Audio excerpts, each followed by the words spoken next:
اللہ الرحمن الرحیم رب اشرح لی صدری ویسر لی امری واحلل عقدۃ من لسانی یفقہوا قولی رب زدنی علما اللہم صل علی محمد وآل محمد وعجل فرجہم۔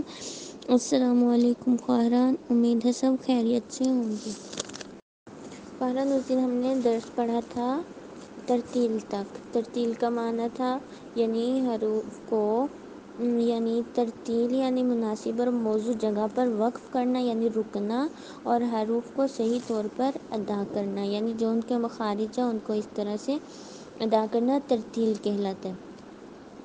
آج ابھی ہم پڑھیں گے قرأت کی اقسام۔ قرآن شریف کی قرأت درج ذیل 3 طریقوں سے ممکن ہے، یعنی جو نیچے دیے گئے 3 طریقے ہیں ان سے ہم قرآن کی تلاوت کر سکتے ہیں، اور ان تینوں طریقوں میں سے قواعد ترتیل کی رعایت کرنا، لیکن اگرچہ ہم ان تینوں طریقوں سے تلاوت کر سکتے ہیں لیکن ان تینوں طریقوں میں بھی ہمیں ترتیل لازمی کرنی ہے۔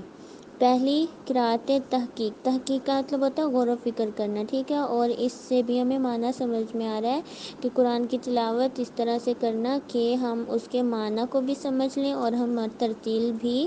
کر لیں، ٹھیک ہے، یعنی اس قدر آہستہ پڑھنا، اس قدر آرام سے پڑھنا کہ قرآن اور اس کی تجوید کے قواعد سیکھے جائیں۔ بعض اوقات یہ روش بہت سادہ ہوتی ہے کہ جس سے اکثر تجوید کے صحیح قواعد اور قرآن کے اصلی لہجے کو سیکھنے کے لیے استفادہ یعنی فائدہ حاصل کیا جاتا ہے، اور بعض اوقات اس روش سے بعض اوقات ایسا ہوتا ہے یہ روش بہت سادہ ہوتی ہے، اس سے ہم کیا کرتے ہیں، اس سے ہم الفاظ کو، حروف کو صحیح طور پر ادا کرنا بھی سیکھتے ہیں، اور دوسرا فائدہ یہ ہوتا ہے کہ اس سے ہم